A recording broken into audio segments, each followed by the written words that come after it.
Olá, queridas irmãs, estimados irmãos, queridos amigos, uma vez mais estamos aqui, pela graça de Deus, já nos aproximando do fim deste trimestre. O tempo passa muito rápido e quase terminando também estas lições maravilhosas que têm chegado até nós ao longo destas semanas. É sempre uma alegria muito grande podermos aqui estar. Eu e o meu querido marido estamos muito gratos a Deus por esta oportunidade de podermos partilhar a sua palavra e podermos ser instrumentos de bênção nas mãos de Deus, para que muitos possam vir ao conhecimento de Jesus e também ter a esperança que nós temos, que é de saber que um dia nós poderemos, pelos méritos do Senhor Jesus, herdar a vida eterna. Amém. E aí sim vai ser a vida que vale a pena ser vivida. Esta também vale, mas vale quando há esperança no coração, vale quando conhecemos a Jesus. E por isso nós estamos aqui neste nosso ministério pessoal a partilhar o Senhor Jesus com todos aqueles que quiserem ouvir, todos aqueles que quiserem partilhar, e louvado seja Deus por isso. Então eu gostava de dar um beijinho e um abraço a todos aqueles que nos vão escrevendo, a Teresa Bernardo, que foi alguém que eu pedi que se identificasse, visto que tinha sido a primeira vez, pelo menos que nos tinha escrito, e então esta querida irmã identificou-se dizendo que foi alguém que me conheceu quando eu fui agora a Castelo Branco. E, portanto, começou ou continuou a ver a Escola Sabatina, mas pelo menos escreveu para nós e diz que está a ser uma bênção. Então, um beijinho, querida irmã Teresa, e partilho também na graça do Senhor. A Luísa Manuel, saúda-nos a todos. A Maria Eduarda Vinagre, que agradece a nossa presença e ajuda no estudo da Escola Sabatina, que é muito bom estarmos sempre juntos. Amém. A Teresa Cartas também, querida irmã, um beijinho muito grande para si. Também agradece a Escola Sabatina. O querido irmão Moisés Carruagem, que agradece a nossa saudação sempre, e retribui votos de saúde e de bênçãos. E para si também, meu irmão, e para a sua família. A Ana Dantas, grata pelos ensinos e abraços. A querida irmã Leonor Maia, que Deus é bom, e deseja uma boa semana para todos. A querida Isaura Cunha, que agradece o nosso estudo, pede oração por si e pelos seus filhinhos, tem tido alguns desafios e após o batismo, mas também compreende que Deus é bem mais forte e maior do que todos os desafios que possam chegar à sua vida. Então, coragem, querida. A querida Lourdes Rodrigues, um beijinho, Lourdes, Deus nos abençoe grandemente, são os seus votos. O Valério Silva, que agradece a Deus por nós e esta nossa missão que o Senhor nos ajuda a fazer, louvado seja Deus, irmão. A Maria Luísa Diogo, que deseja uma boa semana e agradece e sente-se sempre abençoada por estas aulas. Então, louvado seja Deus por isso. A querida irmã Elizabeth Pinto, um beijinho, que agradece as nossas explicações e nos incentiva a todos nós a olharmos para cima. E é isso mesmo, para cima e para a frente, como eu costumo dizer. A querida Raquel Reis, que gosta cada vez mais, diz ela, de estudar a Bíblia, tanta Amém. coisa boa que nós aprendemos, e é verdade, querida, e ela deseja que Deus nos abençoe e que o Senhor seja louvado também por este ministério. Que assim seja. A querida Ana e o irmão Alfredo Simões não estão muito bem de saúde, que Deus vos abençoe e vos dê coragem, queridos. Na graça de Deus, pedem oração pela saúde de ambos. A Antonieta Nascimento, que dá um grande amém à Escola Sabatina. A Eleni, marido e mulher, diz esta querida que somos abençoados na graça de Deus. E Deus atende realmente às orações e cumprimenta-nos a todos. Então um beijinho também, querida Eleni. O Geazi Durão, que Deus nos abençoe, também um querido que nós já vamos falando e já parece que já nos conhecemos, não é? Portanto, aqui, queridos, parece que já nos conhecemos. A Regina Celi, que assistiu pela primeira vez no sábado à lição da Escola Sabatina, normalmente seria durante a semana, diz que agradece muito os ensinamentos que nós fazemos. Há detalhes que ela não havia pensado, que nós partilhamos e é sempre uma mais-valia, faz com que sinta desejo de partilhar e é o que faz. Portanto, depois pega na nossa lição e partilha com outros queridos. Então que o Senhor seja louvado e muitos beijinhos para si também, querida irmã Regina. Depois a querida Alcida Beera, que continua a partir do Moçambique sempre conectada connosco, desde que nos descobriu. Um beijinho muito grande, Alcida. A Ana Maria, que tem saudades dos bons tempos na Igreja de Setúbal.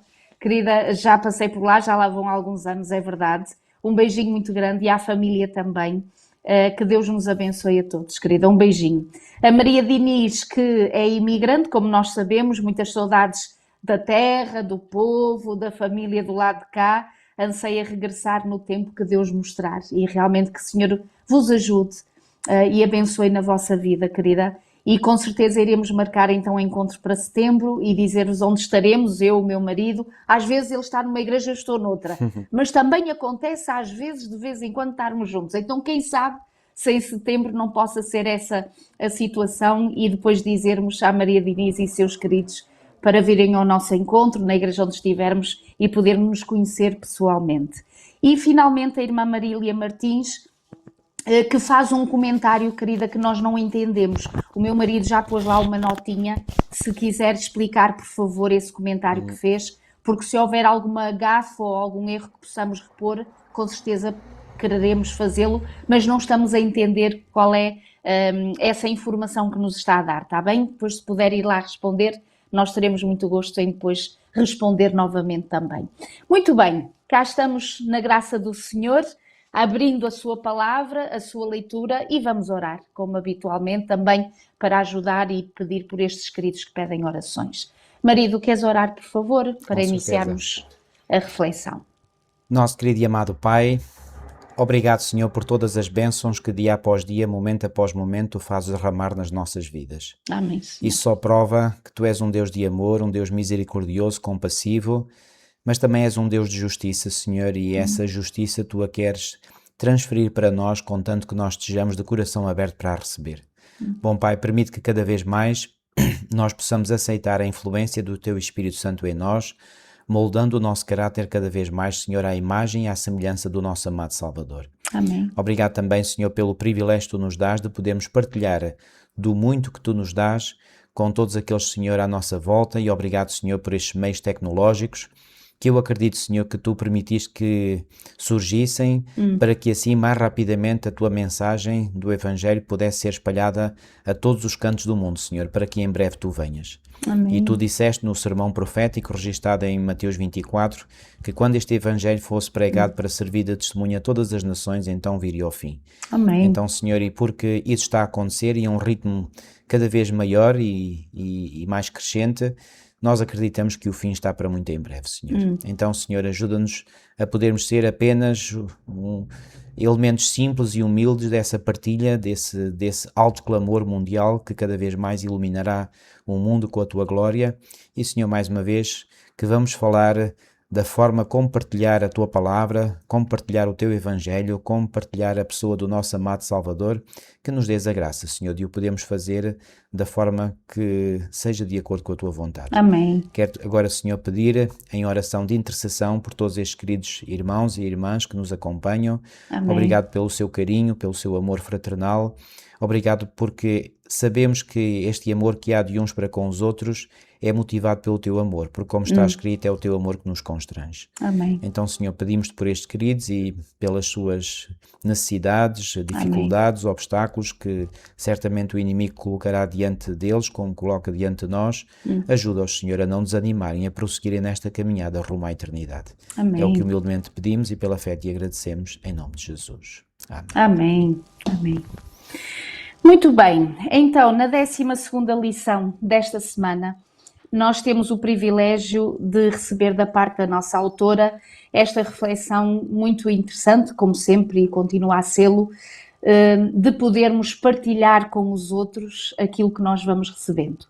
E sabem, queridos, um dos maiores ensinamentos que logo nós temos e que recebemos da parte do Senhor é que a verdadeira vida é real, a vida que Jesus nos dá, a bênção, as bênçãos que o Senhor nos entrega, o conhecimento que o Senhor nos dá, mas não é só para ficar para nós e conosco.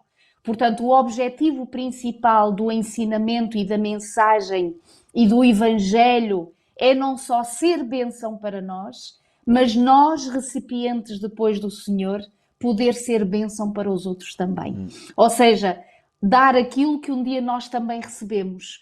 E se de graça recebemos, também de graça nós devemos dar. Esta disponibilidade em estar na vida daqueles que estão à nossa volta, com uma intenção, a prioritária, que deveria de ser na nossa vida, que é almejar que eles conheçam também Jesus como nós conhecemos. E marido, eu gostava de começar logo com o verso áureo que a autora escolheu para esta lição desta semana, que vem em Isaías 50, versículo 4, que diz: o Senhor Jeová me deu uma língua erudita para que eu saiba dizer a seu tempo uma boa palavra ao que está cansado. Ele desperta-me todas as manhãs, desperta-me o ouvido para que ouça, como aqueles que aprendem. Eu achei muito interessante e sempre que me recordo deste versículo, para já o Senhor aqui está a dizer que é o Senhor que nos dá uma língua erudita. Ou seja, o dom da partilha, o sabermos como falar a cada um, o compreendermos a necessidade de cada um, é um dom de Deus, queridos. Sem dúvida. E nós já entendemos isto na nossa vida. Às vezes nós, até de boa vontade e de boa intenção, nem sempre esperamos pelo Espírito que nos impressione e vamos a correr. E às vezes até dizemos, ó Senhor, segue-me. E às vezes é o contrário que deveria ser. Todas as vezes deveria ser o contrário. Nós é que devíamos seguir Jesus. E já entendemos que nem sempre apenas e só a boa vontade é importante na partilha da palavra. Então tem que haver este dom do Espírito em nós para entendermos a vida das pessoas, para entendermos a necessidade das pessoas e para percebermos qual é a mensagem e a palavra que Deus nos quer dizer. E já agora, quando nós lemos aqui língua erudita, e é isto que às vezes pode trazer a alguns queridos uma certa apreensão, dizer, mas eu não sou como A, não sou como B, não sei dizer palavras como aquele diz, não sei pregar como o outro prega. E eu achei interessante, fui ao original, já agora marido, e vi lá que esta língua erudita, o que no original hebraico quer dizer, é a língua de discípulos ou a língua daquele que é ensinado. Achei isto maravilhoso. Ou seja, nós só temos a oportunidade de partilhar aquilo que um dia nós recebemos. Ora bem. E se nós fomos então ensinados, então o que o Senhor está aqui a dizer é ir de ensinar os outros também. E de levar aos outros aquilo que vós recebestes. E depois cá está, para que eu saiba dizer a seu tempo uma boa palavra ao que está cansado. Aqui está o reconhecimento da necessidade. Então, queridos, não fiquemos assustados quando o Senhor nos envia-nos na nossa própria história, no nosso próprio testemunho. Nós não temos que ser o que o outro é, não temos que pregar o que o outro prega, não temos que saber o que o outro sabe ou que experimenta. Eu tenho a minha experiência com o Senhor. E isto é que é importante, é ter a nossa experiência com o Senhor. Então, tendo a nossa experiência com o Senhor diz, então vai, ser meu discípulo e faz outros discípulos ensinando o que tu aprendeste de mim. É isto, a pregação. Marido, palavras introdutórias. Acho que já resumiste a lição toda. Pois está bem. Mas temos outros detalhes, sem dúvida, portanto, isso é fundamental. E eu diria que há aqui dois aspectos que tu já referiste assim superficialmente, mas que gostaria de aprofundar um bocadinho mais, que é, na partilha do que fazemos, há dois aspectos a tomar em conta. O conteúdo, daquilo que nós partilhamos, obviamente, não é? Porque se nós apenas partilhamos uma forma, não é? E essa forma não tem nada por dentro, ou seja, é oco, pois bem, de nada vale essa partilha. Portanto, o conteúdo é extremamente importante e esse conteúdo tem que ser rico e tem que ser baseado na palavra de Deus. Mas não basta só o conteúdo, também é a forma, ok? Porque se o conteúdo vai numa forma que é, digamos, deselegante, que é agressiva, áspera, pois bem, mesmo que o conteúdo seja muito bom, pois bem, essa forma exterior não vai seduzir, não vai atrair as pessoas.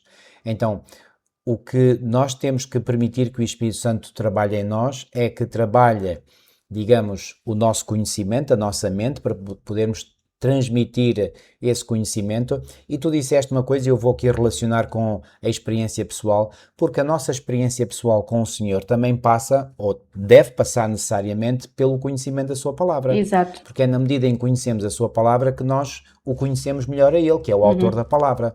Então, a nossa experiência não é só aquilo que, digamos, as nossas especificidades da nossa vida. Não, é também aquilo que aprendemos e que foi útil para a nossa vida a partir da palavra de Deus, ok? Portanto, eu diria que o conteúdo é mais a parte racional da mensagem. A forma é mais a parte emotiva, sentimental da mensagem, e que essa parte é que muitas vezes estabelece ou ajuda-nos a estabelecer um elo de ligação com as outras pessoas. Porque reparem, ninguém, em geral, e nós falamos pela nossa própria experiência, se sente atraído por uma pessoa que é fria, que é insensível, que é áspera, que é dura. Não sente atração. Então, repito, mesmo que essa pessoa tenha uma mensagem importante a transmitir, isso não causa atração. E esta história, enfim, que a nossa autora partilha aqui na lição de sábado à tarde, que, enfim, eu até me senti envergonhado quando a li, não é? Portanto, fala de um pastor que estava muito atarefado, não é? Preparou-se, acordou cedo, preparou-se sábado de manhã. No sábado de manhã, exatamente, preparou-se para a escola sabatina, para o sermão, e depois ainda tinha uma série evangelística à tarde, pegou nas chaves, saiu porta fora a correr, arrancou a toda a velocidade, conduziu no meio do trânsito da cidade, aborrecido com o facto de tantas pessoas estarem na rua num sábado de manhã. Faz-te lembrar alguém, não é mesmo? Faz. E poderem fazer com que ele se atrasasse para a igreja. Para onde é que elas iriam todas? O que é que aquela gente estava toda a fazer na rua, não é? Então, do nada, um carro meteu-se à frente, ele travou a fundo, ergueu a mão cerrada em sinal de frustração e de raiva, gritou com o condutor. E finalmente o pastor chegou à igreja, levantou-se para dirigir a escola sabatina e os seus olhos olharam para as pessoas que estavam na sua classe e deparou-se com um rosto familiar. Quem era? O condutor do carro, o qual se tinha zangado 20 minutos antes. Eu posso imaginar a cara com que ficou o pastor, a cara com que estava o senhor, não é? Que lá estava, não é? Que pensou, então, mas este que ralhou comigo é que agora vai falar a palavra de Deus. Amigos, isto para dizer o quê? Nós nunca sabemos até que ponto as nossas palavras podem ter uma influência, não é? O nosso testemunho. E o nosso testemunho passa muito pela forma como nós agimos com os outros, pela forma como falamos, pelas nossas atitudes, pelo tom de voz. E às vezes nós podemos pensar que a forma como falamos ou a forma como reagimos que não tem influência, mas tem. E mais, quando as pessoas sabem que nós somos cristãos, elas multiplicam, digamos, a sua atenção, ou eu diria, o seu exame visual sobre nós. Ou seja, ficam mais atentos, porque lá no fundo das suas mentes, eles sabem que nós devemos ser pessoas que deveríamos ser pessoas exemplares. E eles estão à espera disso. Então nós devemos ter sempre consciência que quando nós iniciamos um dia, necessitamos absolutamente de ter contacto com o Senhor para que Ele nos preencha com o seu Espírito e que esse Espírito molde as nossas palavras, as nossas atitudes, os nossos comportamentos, para que no todo, naquilo que nós dizemos, naquilo que nós fazemos, nas atitudes que temos, nós possamos partilhá-lo e partilhá-lo de forma condigna. A questão aqui é que muitas das vezes nós condicionamos a um timing o momento missionário da partilha de Jesus. Então dizemos, olha, no sábado à tarde vamos sair para fazer trabalho missionário. E depois, nos outros dias da semana, nós desconectamos, dizendo, pronto, que agora é a nossa vida e temos de tomar conta da nossa vida. E é esta a grande lição que nós aprendemos da parte do Senhor Jesus, é que a sua vida era o Evangelho e era a missão. E a nossa vida deve ser o nosso modus vivendi, deve ser diariamente esta partilha do Senhor. Isso. E mesmo que nós não queiramos, ela está a sê-lo. Ora bem. Só que está a sê-lo de forma positiva, se realmente Jesus em mim me ajuda a ter interações com as pessoas, com os vizinhos, com os conhecidos, na rua. Eu acho que realmente a questão do trânsito é um dos momentos que nós somos mais testados na nossa fé e no nosso relacionamento com o Senhor, porque normalmente andamos sempre muito apressados, se calhar até vamos para coisas abençoadas, no sentido de ir fazer bem ao outro, como era o caso deste pastor, não era? Até era para ir para a igreja, mas parece que nos dividimos as coisas, ou seja, ali é que está a missão e aqui não está. A missão está em todo lado, queridos. Nós somos vasos de Deus e somos instrumentos das mãos de Deus. Deus almeja que nós sejamos em todo lugar onde nós estivermos. Então é muito importante esta questão de sermos receptores na graça e no poder do Senhor para poder compartilhá-lo em todo lugar onde nós estivermos. Amém. Muito bem. Agora, Domingo, exatamente. isso, na lição de domingo, portanto, nós conhecemos esta grande comissão que o Senhor nos deixou aos discípulos de então e deixa aos discípulos de hoje, obviamente, não é? Está em Mateus 28, 18 a 20, e é interessante, e a autora chama aqui a atenção para algo que eu já observei há muito tempo, é que nestes versículos de Mateus 28, 18 a 20, esta mensagem aqui, enunciada por Jesus, é uma mensagem holística, ou seja, que é completa, ok? Holístico quer dizer completo. E reparem que várias vezes aparece aqui a palavra todo, ou toda, ou todos, não é? E reparem, e chegando Jesus falou-lhes dizendo, é-me dado todo, não é apenas algum, todo o poder no céu e na terra. Portanto, ide e ensinai todas as nações, estão a ver? Batizando-os em nome do Pai, do Filho e do Espírito Santo, ou seja, a totalidade da divindade, ok?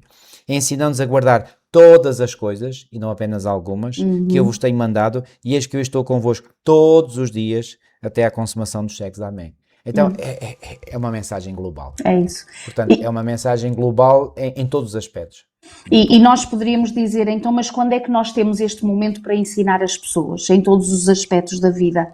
Lá está, não é só quando nos sentamos a dar um estudo bíblico, não é? Senão ficava muito redutor e seria muito ínfimo os momentos para partilhar Jesus. Lá está, o irmos e ensinar e formar todos estes discípulos para serem batizados em nome do Pai, do Filho e do Espírito Santo é no dia-a-dia, na nossa vida, e é muito interessante até, Maria. O que não exclui, obviamente, o ensino mais específico da Palavra de Deus, não é? Com certeza. Aqui, quando a autora diz o verdadeiro testemunho é simplesmente o resultado de ser uma testemunha ocular do que Deus está a realizar na nossa vida. Ora bem. E eu lembrei-me daquele versículo que depois eu vi que a autora até fez referência a ele, mas quando eu li este parágrafo lembrei-me logo desse versículo, de Atos 4:20, quando os discípulos dizem, nós não poderemos deixar de falar do que vimos e ouvimos. Isso. Então, quando nós estamos experimentando a graça e o poder de Deus na nossa vida, não tem como a gente ficar calado, não tem como a gente não sentir desejo que outros venham a sentir a mesma alegria, a mesma experiência que nós vivemos. Isto é como aquela panela de pressão, quando está com muita pressão lá dentro, o vapor tem que sair para algum lado, não é? Exato. E se não sai, a panela rebenta, não é? Exatamente. E lá diz ela, reparem aqui quando diz, portanto, Deus está a realizar na nossa vida, reparar o que é que Ele nos ensina à medida que nós crescemos. Isso. E depois partilhamos a nossa experiência com outros. E depois ela diz, não, porque Deus é tão bom, o que Ele fez por nós é a melhor notícia que nós podemos ouvir e dar a este mundo, nós não podemos nem devemos calar-nos. Isso. E lá está, agora vou buscar aquilo que tu tinhas dito há pouquinho, mas não é calar-nos, ou melhor, não é falar, não importa como. Claro. Não é? Isto aqui não nos dá... aliás, ela até acaba por falar nisso um bocadinho mais à frente, não nos dá legitimidade para sermos duros ou mal educados ou impositores, não é? Que impomos e obrigamos os outros a seguir seja o que for. Portanto, este calar é que quando diz em Atos 1:8 ou 4:13, recebereis o poder do Espírito Santo, lá está, e ser-me-eis minhas testemunhas. Ou seja, o ser testemunha é o resultado ou a consequência de receber o Espírito Santo. Ora bem. Ou seja, sem sermos cheios do Espírito Santo, nunca seremos testemunhas. Ou pelo menos testemunhas eficazes. É o que eu ia dizer, ou as testemunhas verdadeiras, porque poderemos ser más testemunhas, não é? Portanto, que estamos a testemunhar alguma coisa que não é inspirado, não é? E sobre esta questão, eu sei que é mais à frente, mas eu vou já adiantar, Milu, sobre a questão da forma como nós devemos falar. Ok. É a lição de segunda-feira. Sim, eu já conhecia este texto, mas agora vi-o ainda sob uma nova luz. Sim. Não creio que é na lição de... qual é na que lição de terça. É na lição de terça, que é 1 de Pedro, capítulo 3, versículo 10. Sim, sim. E eu até escrevi aqui a fórmula prática para a felicidade na vida. Porque este texto diz assim, porque quem quiser amar a vida e ver os dias bons, qual de nós não tem este ideal na nossa mente? Todos nós temos. Nós queremos amar a vida, ou seja, queremos ter prazer na vida, não é? E ver os dias bons. Então vem aqui a fórmula entre aspas, Portanto, ou seja, o conselho básico, fundamental, para que nós possamos então amar a vida e ver os dias bons. Qual é? Refreia a sua língua do mal, Isso. primeiro ponto, e segundo, e os seus lábios não falem engano. Uhum. Ou seja, devemos ser verdadeiros, ou seja, apresentar a verdade. Portanto, esta, digamos, é a parte mais racional. Porque há pessoas que dizem, o que importa é dizer a verdade. Pois. Pois, a verdade tem que ser dita, sem dúvida. Isso não há discussão possível sobre isso. Mas a verdade tem que ser dita sim, mas com uma língua que se refreia de dizer o mal ou de exprimir, portanto, sentimentos que não são muito positivos. No fundo, embora a mensagem que nós tenhamos que apresentar aos outros seja uma mensagem muito séria e muito solene, que é mesmo, isso não nos deve impedir, bem pelo contrário, de apresentá-la com amabilidade, com um sorriso no rosto, com alegria, com satisfação, porque sabemos o efeito positivo que essa mensagem tem tido na nossa vida. Então, eu creio que alguns parece que acham que, por a mensagem ser solene, que é, repito, que devem apresentar essa mensagem num tom austero. Não, não precisamos de fazê-lo num tom austero. Bom, é verdade, também não precisamos estar, digamos, num sorriso forçado, não é? Ou como alguns dizem, num sorriso amarelo. Não, deve ser um sorriso genuíno, algo que provém do nosso coração, mas sempre fazendo esta combinação entre um conteúdo verdadeiro e uma forma bonita de apresentar. Okay? Já agora trazer este detalhe também vem aqui na lição de domingo, logo o título da abundância, e eu lembrei-me logo do provérbio que diz que da abundância que está no coração, assim Isso. fala a boca, não é? Portanto, aquilo que está no nosso coração é aquilo que exterioriza. E vou voltar outra vez àquela ideia de que às vezes nós podemos pensar que só se conhecermos muito bem a Bíblia, tivermos muitos anos de conhecimento, se realmente tivermos feito um curso de teologia, é que estamos prontos para partilhar. E agora reparem o que diz aqui em Atos no capítulo 4 e no versículo 13, que vem na lição, portanto é um dos versículos aqui no fim da lição de domingo, Atos 4:13, que diz: ao verem a intrepidez de Pedro, ou seja, a coragem, não é? A coragem de Pedro e de João. Aqui a minha versão diz ousadia. Ousadia. Sabendo que eram homens iletrados e incultos, admiraram-se e reconheceram que haviam eles estado com Jesus. Pois, é a causa. Reparem, queridos, aqui está o diploma que é dito que tinha Pedro e João. Qual era o diploma? É que eram incultos e iletrados.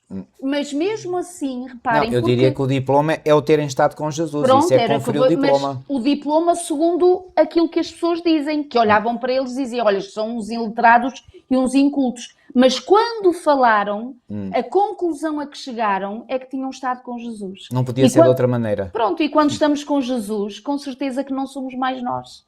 Mas é o Senhor, através de nós, que vai e que espalha essa palavra num poder e numa sensibilidade, lá está, que não é nossa, que é do Senhor, porque recordemos o importante, não somos nós que convencemos ninguém, queridos. Pois claro. Portanto, é o Espírito de Deus através de nós que tem esse poder para conquistar corações, para converter corações, para fazer ver a eles aquilo que eles ainda não descobriram, ainda não viram.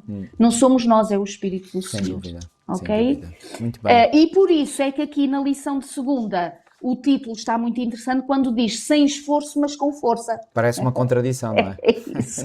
Sem esforço, mas com força. E porquê?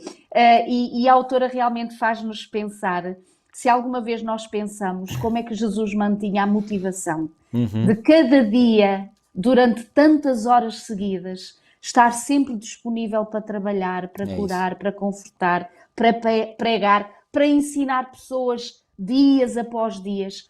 Como é que o Senhor, onde é que o Senhor encontrava esta motivação? Que motivação era esta que impelia Jesus realmente a dar-se, a entregar-se? E já agora, Mildo, eu acrescentaria este dado.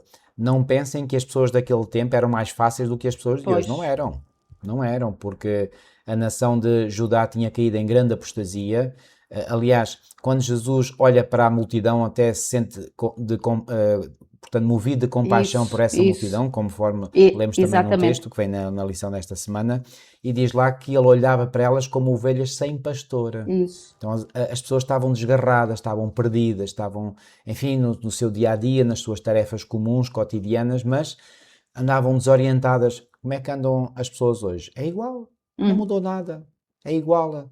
Então, trabalhar com essas pessoas tinham a mente tão afetada por tantas ideias erradas, por tantas ideias contraditórias, por tantos sofrimentos e angústias e traumas e decepções e frustrações que viviam na vida. Hoje é a mesma coisa. Hoje é a mesma coisa. Então, trabalhar com essas pessoas não é fácil. E também não foi fácil para Jesus.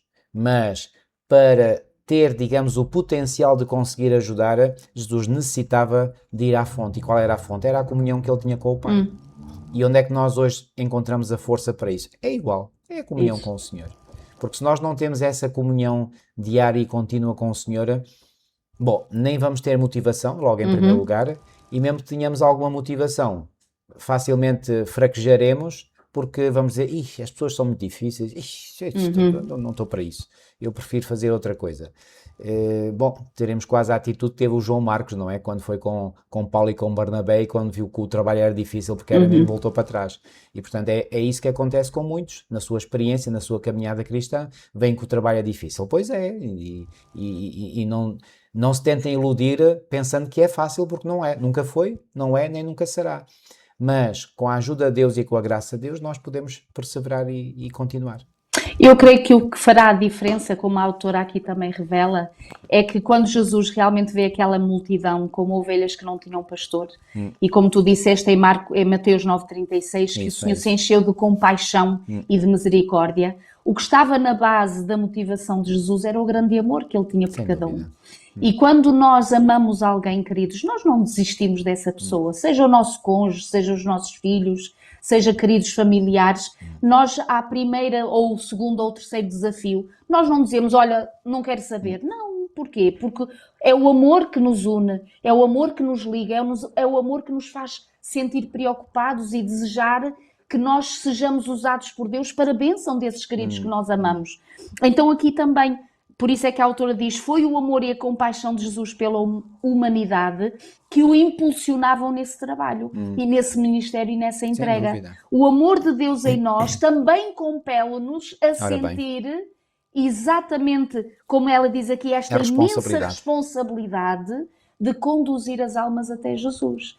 Portanto, quando às vezes nós estamos a pedir a Deus que nos ajude, como é que eu hei de falar, como é que eu hei de dizer, como é que eu vou reagir, o que é que eu vou pregar, queridos, peçamos a Senhor, ajuda-me a amar esta pessoa. E às vezes, isto é que às vezes é complicado, porque às vezes pode ter sido uma atitude indelicada ou uma forma de estar na vida desse familiar ou desse amigo ou desse conhecido ou desse membro de igreja, inclusive, que nós temos aqui, por uma expressão, atravessado e nós não conseguimos seguir adiante porque nós estamos ali entalados num ressentimento.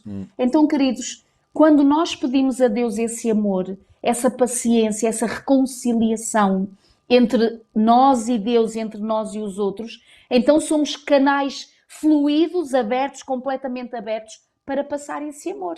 Esse amor que nós não temos, que não é nosso, mas é uma graça de Deus. Isso. E isso nós seguiremos fazendo o bem, não é? Por aqueles que estão à nossa volta. E já agora, marido, aqui, quando diz que... Sim, há aqui uma ideia muito importante na lição de segunda. Por favor, logo a seguir. Que é, portanto, quando nós partilhamos Deus com os outros, nunca devemos tentar forçar alguém a aceitar Deus ou a sua verdade bíblica. Eu espero e faço votos para que cada um de vós possa já ter esta noção clara na sua mente, mas mesmo assim eu queria aqui reforçar e queremos reforçar, portanto, este aspecto, e não podia ser mais claro aqui os exemplos que a autora dá, não é? Que a coerção é contrária à própria essência do caráter de Deus, claro. Reparem, o caráter de Deus é na sua essência amor, e o amor nunca força. Não pode. Uma pessoa que pensa que ama outra pessoa e a força a fazer algo, não a ama, na realidade. Então, a coerção é contrária à própria essência do caráter de Deus. Deus não obrigou Adão e Eva a ficarem longe da árvore do conhecimento do bem e do mal. Eu já dei este exemplo e volto a dizer, Deus não enviou um anjo a interpor-se entre Eva e a árvore, a dizer, Eva, não podes comer, não podes comer. Não o fez. Também não enviou um anjo a interpor-se entre Eva e Adão, quando Eva se dirige para Adão para partilhar com ele o fruto da árvore proibida. ok? Ele não forçou as pessoas a entrarem na arca para serem salvas do dilúvio. Ele não obrigou os israelitas a permanecerem na sua aliança com ele. Agora, em vez disso, o que é que ele faz? Ele satisfaz as nossas necessidades e depois convida-nos a seguirem-no. Portanto, Jesus nunca forçou ninguém a segui-lo ou à sua verdade, mas por outro lado, não desiste de nós. Exato. Quando Deus desiste de nós, é porque nós, em primeiro lugar, desistimos dele. Fiquem com esta noção. Como é que eu posso afirmar isso com tanta segurança? Pois bem, há um texto muito, muito claro nas Escrituras, que é em 2 de Crónicas, no capítulo 15 e no versículo 2, que diz o seguinte: o Senhor está convosco enquanto vós estáis com ele, e se o buscardes, o achareis. Porém, se o deixardes, vos deixará. Então, quando é que o Senhor nos deixa? Quando nós, em primeiro lugar, o deixamos a Ele. Ok? Então, fiquem ou retenham esta verdade bíblica na vossa mente. Deus nunca nos deixa. Só nos deixa como confirmação de nós o termos deixado em primeiro lugar. Respeitando o livre-arbítrio. Respeitando, exatamente. E outro texto que está em Hebreus, no capítulo 13, Hebreus 13, e no versículo 5 diz assim: sejam os vossos costumes sem avareza, contentando-vos com o que tendes. E agora reparem na segunda parte deste versículo. Porque ele disse: não te deixarei, nem te desampararei. Esta é uma garantia divina. E quando o Senhor dá uma garantia, amigos, é a palavra assente. Não há como duvidar. Ai de nós que duvidemos. Não devemos duvidar. Então, a garantia total do Senhor é: não te deixarei, nem te desampararei. Repito, quando é que o Senhor nos deixa? Quando nós, em primeiro lugar, o deixamos e confirmamos que não queremos mais nada com ele. Ou seja, nós nos divorciamos. Aliás, a palavra usada no Novo Testamento para divórcio é a mesma que é usada para apostasia. Portanto, o que é uma apostasia? Uma apostasia é um divórcio. A pessoa que se afastou de Deus, que não quer mais nada com Deus, Deus continua a insistir com ela, a apelar ao seu coração para que ela volte, para que ela continue. E a pessoa não quer. E o Senhor chega um momento, quando ele vê que realmente aquele coração não está mais inclinado para ele, pronto, deixa. E aí, quando o Senhor deixa, amigos, deixa para sempre. Deixa para sempre. Isto é chamado, aquilo que Jesus designou, o pecado contra o Espírito Santo. É terrível, mas, enfim, tem acontecido com milhões de pessoas ao longo da história humana. Ainda vai existir. Milu, há aqui uma citação. Há aqui uma citação sim, que eu gostava de ler. É bom que a leias, sim. Não faz parte da missão de Cristo obrigar os homens a recebê-lo. Satanás e homens movidos pelo seu espírito é que procuram forçar a consciência. Não há prova mais concludente de possuirmos o espírito de Satanás do que a disposição de ferir e destruir os que não apreciam a nossa obra ou procedem contrariamente às nossas ideias. Isto é muito solene, queridos. Muito. Às vezes, em nome de Deus, nem nos apercebemos que estamos na influência satânica. Isso. E estamos em nome de Deus, a falar em nome de Deus. Então, queridos, por isso é que na base, e a autora aqui lembra, que o que impulsionava e motivava realmente o ministério do Senhor Jesus, e é esse que deve fazer a nós também, é o amor, o verdadeiro amor. Isso. E o amor que vem de Deus, sabemos fazer esta distinção. E o Senhor, em nós, nunca iremos ter uma postura ou uma atitude como esta que a profetisa nos adverte, não é? E nos esclarece. Em Mateus 7, 21 a 23, conhecemos aquelas palavras de Jesus que foram proferidas no Sermão da Montanha, onde ele disse: nem todo o que me diz Senhor, Senhor entrará no reino dos céus, mas aquele que faz a vontade do meu Pai que está nos céus. Muitos me dirão naquele dia: Senhor, Senhor, não profetizamos nós em teu nome, e em teu nome não expulsámos demónios, e em teu nome não fizemos muitas maravilhas. Então estas pessoas usaram o nome de Deus. No entanto, o Senhor irá dizer: nunca vos conheci, apartai-vos de mim, vós que praticais iniquidade.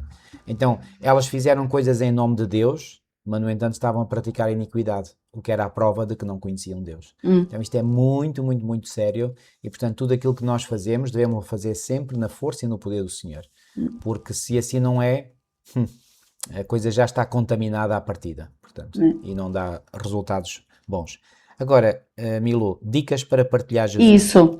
Para aqueles queridos que têm às vezes alguma dificuldade sem saber por onde começar e às vezes ficarmos só na teoria e não passarmos à prática, A autora, portanto, propõe aqui alguns passos. São Primeiro, 7 passos, é o número exato, perfeito é da a perfeição. perfeição. Primeiro, como ela diz aqui, esteja pronto para conhecer alguém, construa uma amizade ao longo do tempo. E sabem, queridos, isto é muito importante.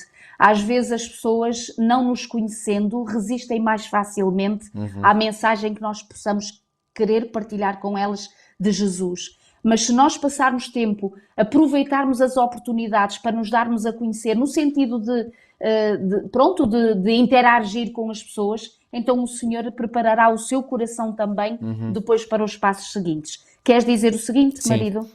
O segundo passo é ore para que o Espírito Santo trabalhe no coração da pessoa. Isso. Ore para se aperceber das oportunidades certas para interagir com ela.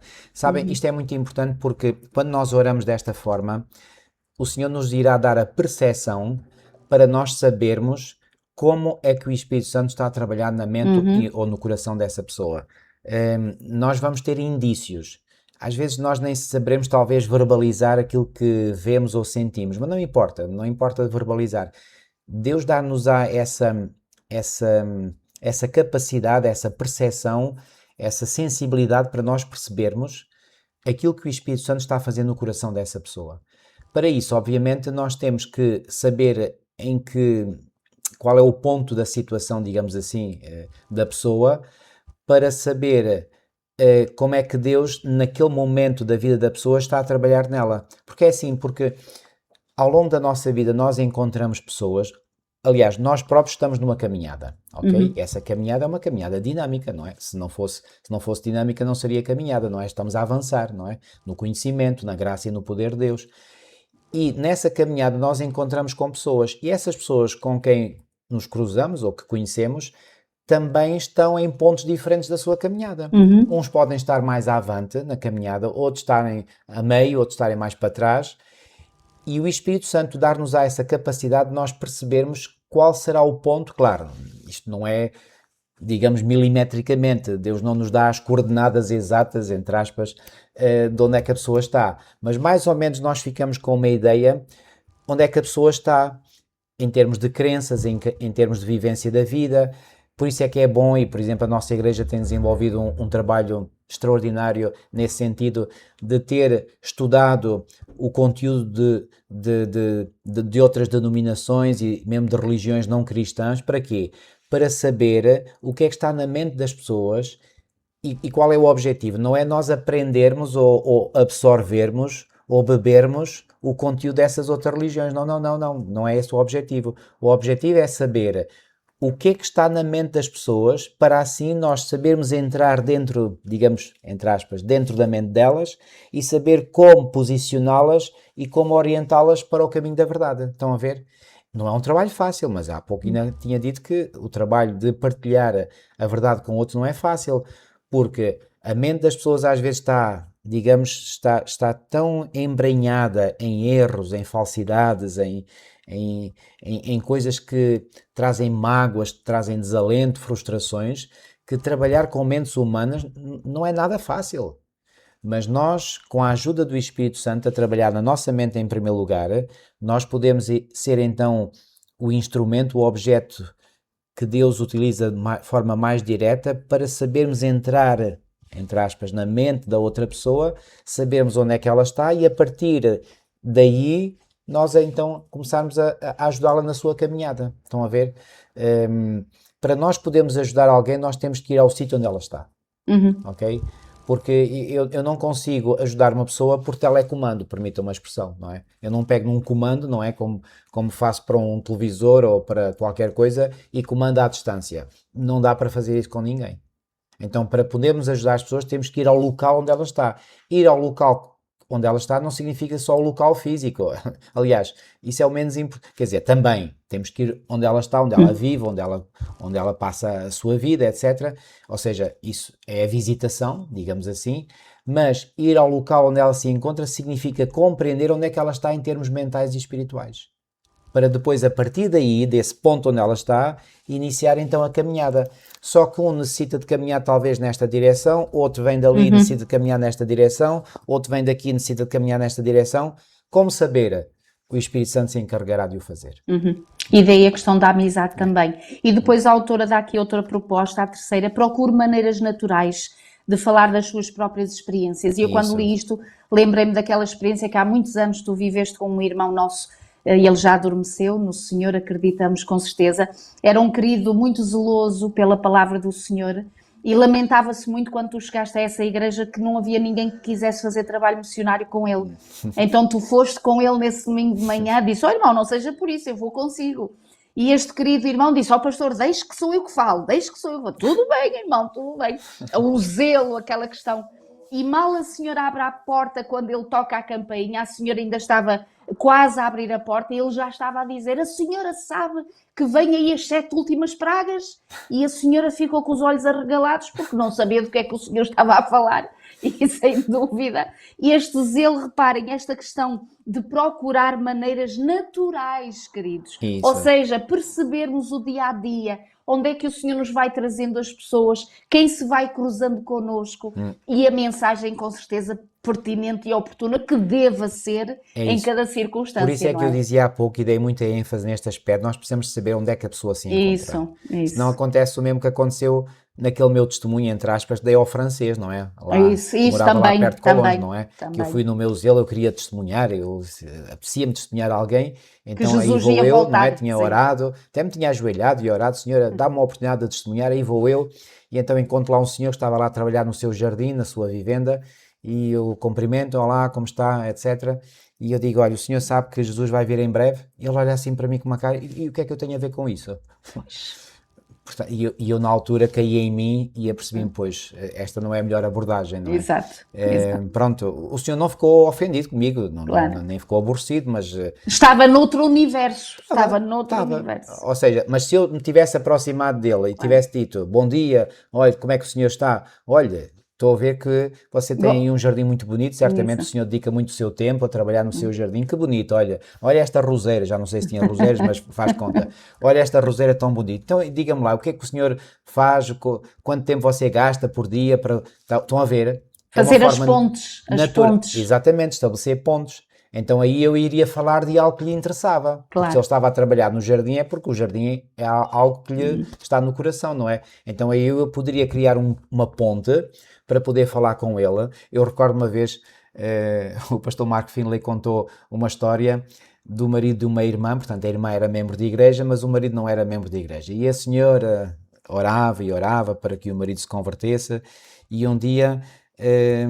o pastor prontificou-se para ir visitar o marido, e a senhora ficou muito aflita porque pastor, ele se calhar não vai, ele não vai receber bem, etc. Não se preocupe, deixe comigo.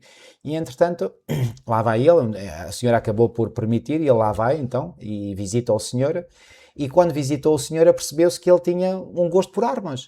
Então ele passou todo o tempo da visita a falar com armas. Ele disse: acham que eu tinha algum interesse em armas? Nenhum. Mas como eu sabia que aquilo era um grande interesse do senhor, pois bem, eu falei, passámos o tempo a falar disso, pronto, aproveitei que ele sabia disso para ficar informado. Resultado, após essa visita, o marido disse à senhora que tinha achado que o pastor era extraordinário. E foi à igreja. e depois acabou por ir à igreja. Ou seja, qual foi o elemento extraordinário do pastor? Foi falar em armas. E vocês dizem: mas como é que se pode evangelizar a falar de armas? Não é evangelizar, é cativar o coração. Perceber os interesses. Perceber os interesses da pessoa. Se a pessoa tem interesse em pesca, tem interesse em caminhadas, falem disso. Qual é o objetivo? O objetivo, mesmo que vocês não tenham interesse naquilo, mas falem disso. E mais que não seja para vocês, pronto, olha, eu faço muitas vezes isso. Eu inicio um diálogo com a pessoa, não tenho nenhum interesse naquilo, ou posso não ter, às vezes até tenho, não é sempre. Mas o que é que eu faço? Eu faço perguntas para mostrar à pessoa que tem interesse, mas o meu interesse é, pronto, pelo menos ficar informado de como é que é aquela prática, ou como é que é aquela experiência, etc. E ao fazer isso, o que é que acontece? Começa a haver laços que se começam a formar entre mim e essa pessoa, laços de amizade, simpatia, não é? E isso é uma ponte que se vai formando, não é? É como se tivesse ali uma impressora 3D a fazer um caminho invisível para estabelecer uma conexão entre mim e essa pessoa. A partir desse momento, quando a conexão está estabelecida, temos acesso direto ao coração da pessoa. E depois aí o Espírito Santo ajuda-nos e facilita-nos a fazer o resto, ou seja, a levar depois a mensagem a seu tempo. Uma das formas também é depois ligar estes nossos novos amigos a outras pessoas da igreja também, a criar um grupinho de amizade, isto é muito importante, orar a respeito das necessidades específicas, procurar as oportunidades e claro, chegará o momento em que poderemos propor o estudo bíblico, não é? A preparação, portanto, da leitura e depois finalmente o modo como tratamos os outros na nossa vida diz muito. À medida que o nosso caráter for moldado à semelhança de Jesus, que é a santificação, nós viveremos para atrair pessoas para Ele. Por isso é que o Senhor Jesus diz, quando eu for levantado da terra, todos atrairei a mim. Como é que Ele vai ser levantado da terra, queridos? Já foi uma vez, não é? Que foi no momento da sua morte, que também referia-se a isso. Claro. Mas é levantado da terra pela nossa vivência, pelo nosso testemunho. Ok? Ele será levantado da terra. Agora, finalmente... Aqui na quarta e quinta-feira vai abordar um assunto muito pertinente também, marido, que eu acredito que muitos queridos possam estar a viver estas situações, ou já viveram, ou só Deus sabe quem um de nós que poderá vivê-lo, que é realmente a dor e o sofrimento de uma vez ter tido um filho na igreja, ativo, envolvido, e que um dia acabou por se separar, optou por se afastar desse relacionamento com o Senhor. E eu acredito que seja uma das maiores dores e preocupações, porque realmente quando amamos muito os nossos filhos, nós queremos que eles tenham o melhor não só nesta vida, mas sobretudo que não percam a eternidade, não é? E estes versículos que vêm aqui em Oseias vai falar de uma das tribos, que era Efraim, que viveu este período de distanciamento com Deus. Queres comentar isso, marido? Sim. Já agora dizer, e antes de entrar aqui na questão específica de Efraim, que para todos aqueles que possam sentir essa dor de verem um filho ou um familiar a ter-se afastado, não estamos a falar daqueles que nunca foram crentes e que não são. Estamos a falar daqueles que foram e que até foram ativos na igreja e que se afastaram e que hoje até parecem não querer nada com o Senhor. Estamos a falar desses. Queridos, saibam que Deus compreende a vossa dor. E sabem porque é que Ele a compreende? Porque Ele próprio já a viveu. Pois. E já viveu tantas e tantas e tantas e tantas vezes ao longo da história. E um dos exemplos desse filho que Deus perdeu e pelo qual se entristeceu foi precisamente Efraim. Só que aqui Efraim, Milu, não se refere especificamente ou apenas e só à tribo de Efraim, e a tribo de Efraim, já agora só recordar, Efraim era um dos filhos de José, o que nós chamamos o José do Egito, não é? E José, por sua vez, era filho de Raquel. Então, Raquel era a mãe de José e a avó paterna de Efraim. José teve outro filho chamado Manassés e, portanto, nas tribos, ou quando as tribos se estabeleceram, não houve a tribo de José, houve as tribos de Efraim e de Manassés. Eu creio, já agora faço aqui um pequenino parênteses para dizer que talvez em honra a José, que, digamos, abriu o caminho para o povo ter escapado da morte pela fome, não é? Talvez por essa razão Deus ou o próprio povo tenham escolhido duas tribos para representar José e não apenas uma, ok? Mas fecha aqui o parênteses, porque isso agora é irrelevante para o caso. Mas o que eu queria dizer é que aqui o termo Efraim não se refere apenas à tribo específica de Efraim, mas ao reino do norte, que ficou também chamado como Israel, o reino de Israel, após a separação do reino de Israel em dois blocos, no reino do norte e no reino do sul. Isto ocorreu logo após a morte do rei Salomão. Como sabem, o reino de Israel só esteve unificado nos reinados, durante o tempo da judicatura, ou seja, quando os juízes reinaram. Portanto, e a esse período da história o livro de Juízes, que está no Antigo Testamento, se refere, mas depois do período da judicatura houve 3 reis, quando começou a monarquia. O primeiro rei foi Saul, depois foi Davi, depois foi Salomão, e portanto só o reino esteve unido sob o reinado destes 3 reis. Após a morte de Salomão, o reino dividiu-se. E o reino do norte, que tinha capital em Samaria, é que é aqui abordado sob o nome Efraim. E este reino afastou-se. Aqui em Oseias 4:17 diz: Efraim está entregue aos ídolos, deixa-o. Muito triste esta afirmação do Senhor. Depois no capítulo 7 são 7, todas as iniquidades. exatamente, de Oséias. Reparem aqui, eu vou só referir rapidamente, portanto, aqui no versículo 1 fala em Israel, Efraim e Samaria. Samaria era a capital, portanto, da nação de Israel. Mas também o termo Efraim se refere, portanto, estão a ver, Efraim e Israel são termos sinónimos, e aqui em Oséias 7.1 vem-se mencionado. Depois, no versículo 8, diz qual é a causa pela qual Efraim estava entregue aos ídolos, porque diz Efraim com os povos se mistura. Muito cuidado com estas misturas, queridos. Nós devemos, já enfatizamos isto no passado e volto a enfatizar, nós devemos misturar-nos com os outros sim, mas não com o intuito de, digamos, nos associarmos com eles. Deve ser apenas com o intuito de evangelizarmos, ok? Porque se não tivermos esse intuito bem presente na nossa mente, pois bem pode ser uma desgraça. Essa nossa mistura. E foi o que aconteceu com Efraim. Misturou-se com os povos e o que é que aconteceu? Acabou por se entregar à idolatria. Depois, mais uma vez, nós temos a menção de Israel no versículo 10, de Efraim no versículo 11. Ou seja, falar de Efraim ou de Israel é a mesma coisa. Agora, apesar disso, há aqui, portanto, É uma mensagem de alento e de esperança. Exatamente. Portanto, que nós temos em Jeremias, no capítulo 31, 16 e 17, mesmo, quando Isaías diz este 31. versículo: reprima a tua voz de choro e as lágrimas dos teus olhos, porque há galardão para o teu trabalho, diz o Senhor. Pois eles voltarão da terra do inimigo e há esperanças no derradeiro fim para os teus descendentes, diz o Senhor, porque os teus filhos voltarão para os seus termos. E já agora, marido, quando há pouco tu fazias referência a Oséias 4,17, quando diz Efraim está entregue aos ídolos, é deixá-lo, diz a minha tradução. E esta questão do respeito pela liberdade, mesmo que seja a escolha de um caminho errado. E com certeza que no coração de um pai e de uma mãe, isto é muito difícil de gerir. Claro. Porque nós queremos salvar os nossos filhos. Nós queremos que eles optem e façam decisões e escolhas. E eu pergunto, e Deus não quer salvar a todos? Ora bem, mas esta no entanto, aprendizagem... apesar de querer salvar, o Senhor deixa. É isso, esta aprendizagem que temos que ter de Deus, que há um tempo em que nós temos que respeitar essa decisão, mesmo que o nosso coração esteja ali todo dilacerado e todo estragado e triste e angustiado, mas com a esperança, e por isso é que diz aqui que Deus olhou para Raquel e aconselhou-a, não é, nesta questão simbólica, que em vez de chorar ela devesse ter esperança.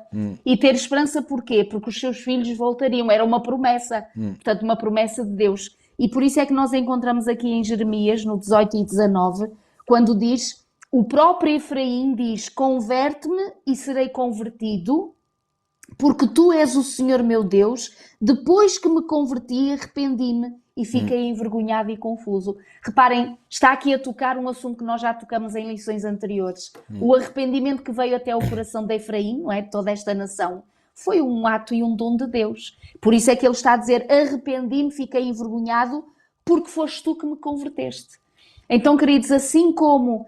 E já agora dizer o seguinte, marido, às vezes nós angustiamos, e é verdade, por filhinhos que já estiveram sentados nos bancos da igreja, que não estão mais e até optaram por estilos de vida completamente contrários àquilo que um dia aprenderam.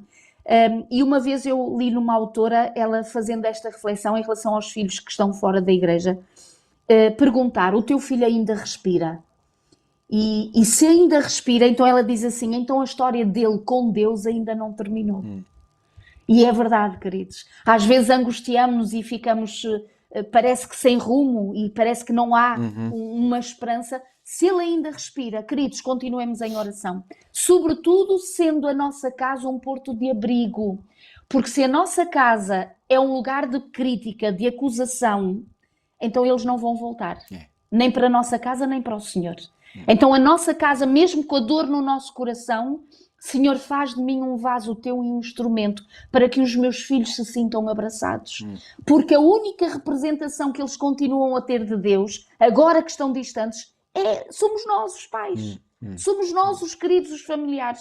E se nós estamos de dedo apontado, sempre criticando que eles fazem isto e vão para aqui e fazem, eles não voltam, queridos. Então Deus nos dê esta graça e este amor profundo, e enquanto eles vão respirando, Será que eles vão voltar? Não vão voltar? Vão se perder? Não vão? Não sei, queridos. Mas o que eu sei é o dia que Deus nos dá hoje.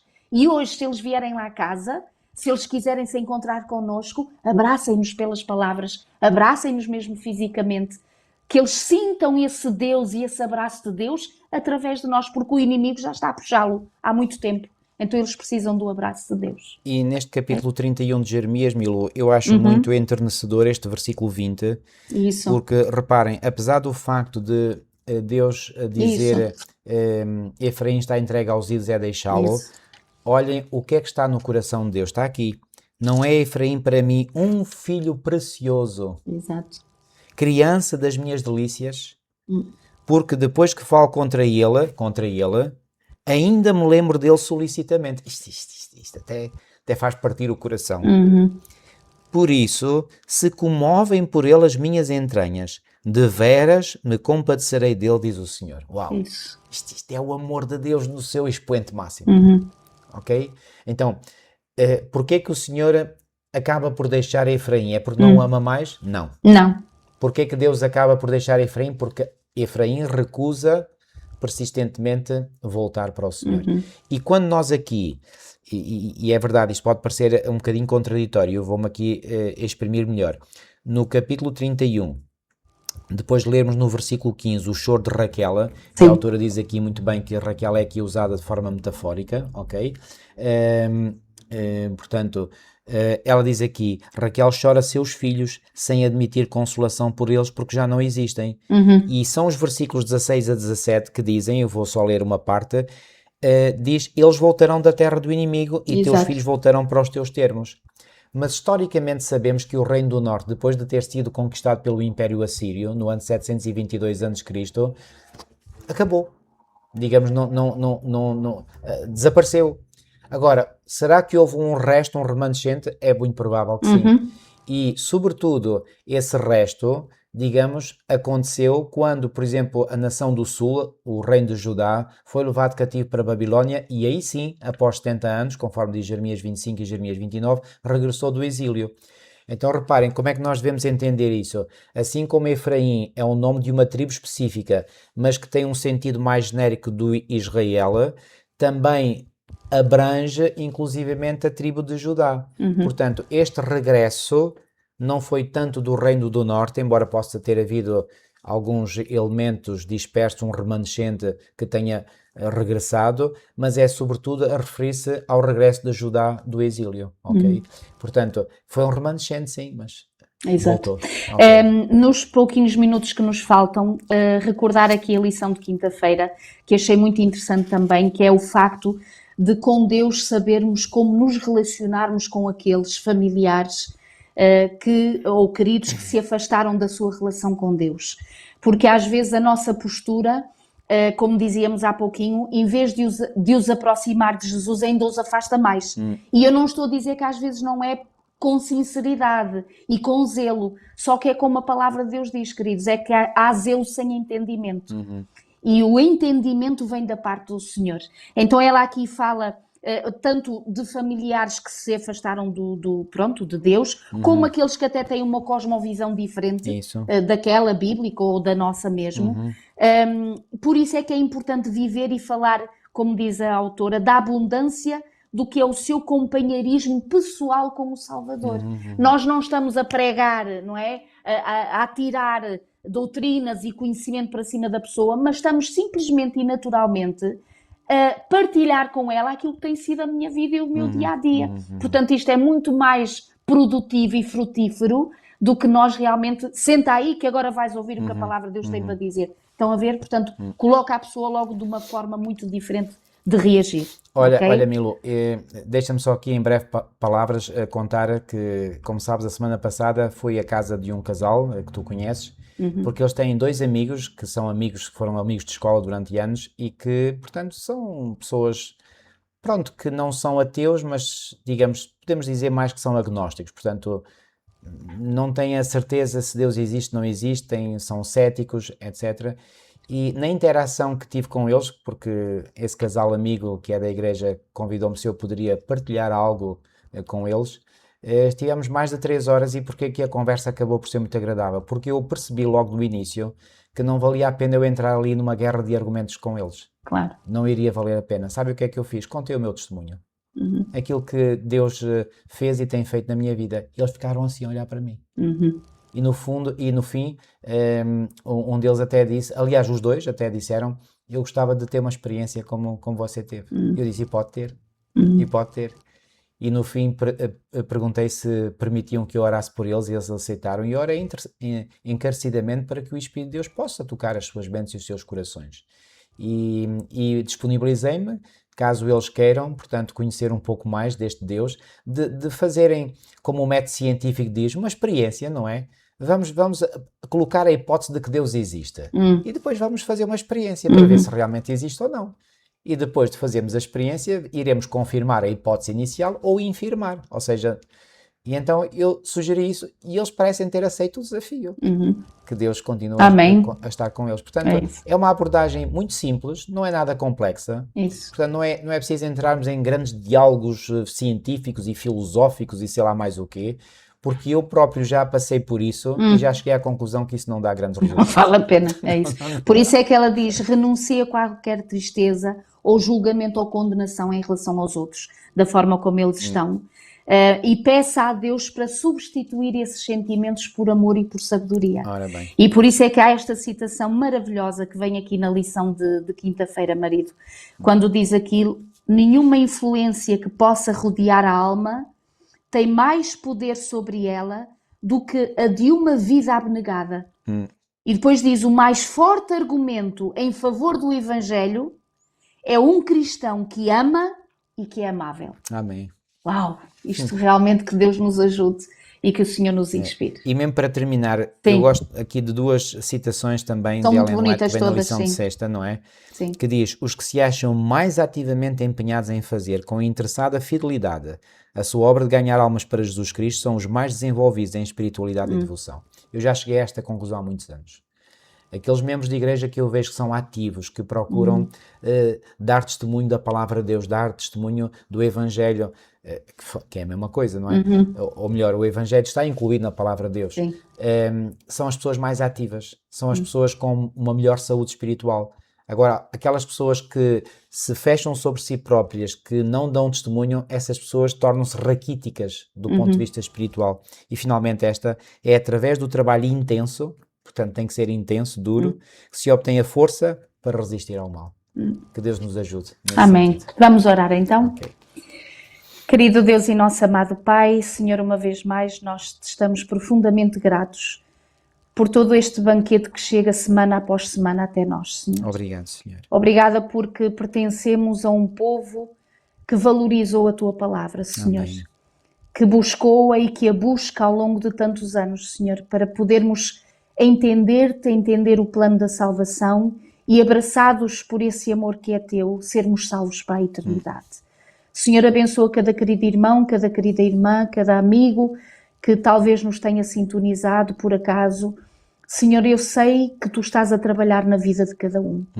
E, Senhor, usa este nosso ministério pessoal para que muitos, muitos mais venham a conhecer Jesus e muitos, muitos mais venham a fortalecer-se nesse relacionamento com Jesus. Amém, Senhor. Começa em nós, Senhor, essa obra, em mim e no meu marido, Senhor. Continua a fortalecer-nos na fé. Amém, Continua Senhor. a fortalecer-nos neste caminho que é Teu e que em breve, muito em breve, tenhamos todos a alegria de descansarmos juntos ao mar de vidro e Amém. ouvirmos, Senhor, da Tua boca as palavras da eternidade. Amém, Senhor. Senhor, fica connosco, com todos os queridos, abençoa-nos, faz-nos Teus instrumentos. Pedimos tudo isto e tudo agradecemos em nome de Jesus. Amém, Senhor. Amém, Senhor. Mais uma vez foi muito bom estar convosco. Partilhe a palavra do Senhor, deixe um beijinho e, na graça de Deus, até para a semana, se Deus quiser. Até para a semana. Que Deus vos abençoe.